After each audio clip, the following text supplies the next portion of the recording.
Hello guys, welcome to my blog. I hope सबैजना सन्चै आरामै हुनुहुन्छ होला। म आज हजुरहरूलाई मेरो गाउँ देखाउँदैछु है। सबले हेरेर माया गरिदिनु होला र नयाँ हुनुहुन्छ भने सब्सक्राइब गरेर बेल आइकन दाब्न नबिर्सिनु होला। सबले लाइक कमेन्ट गरिदिनु होला। हेर्नुहोस्, मेरो गाउँ यही हो। स्वर्ग जस्तो गाउँ छ मेरो हैन।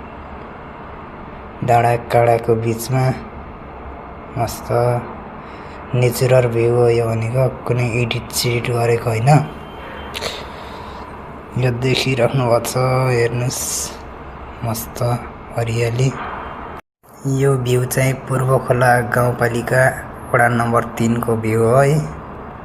3 र 2 को जल्पा अनि पूर्व खोलाको भ्यू हो। यिनीहरू चाहिँ मेरो घर चाहिँ पूर्व खोला वडा नम्बर 3 मा पर्छ।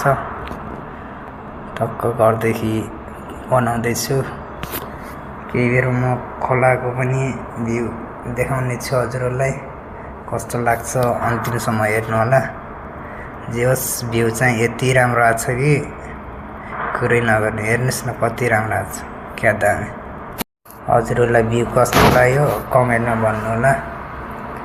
अब म हजुरहरूलाई खोलाको भ्यू नि देखाउँदैछु। म खोलामा जान्छु एकैछिनमा। खोलामा गएपछि हजुरलाई खोलाको भ्यू पनि देखाउँछु। यो चाहिँ धान भएको बेलामा है, धानको यो भलो बनाउनलाई के गर्नुपर्छ है। म धान पनि सट्ट बनाउँदैछु। जस राम्रो देखेर हरियाली जताततै, आकाश कालो कालो भइरहेछ। खोला यो चाहिँ अब खोलाको भ्यू हेर्नुहोस्। पानीको सुविधा चाहिँ छ। जे होस्, यो चाहिँ खोला पूर्व खोला भन्ने यही खोलालाई भनिन्छ है। यो पूर्वतिर बगेको हुनाले यसलाई पूर्व खोला नाम राखेको अरे। यो चाहिँ पूर्व खोला हो। यो तलतिर बगिरहेछ है। त्यो देख्नुभएको छ नि, त्यो चाहिँ हात्ती लेकको त्यो डाँडो। हात्ती लेकले चिनिन्छ पूर्व खोला। म भिडियो इन गर्छु। सबलाई थ्याङ्क यू सो मच।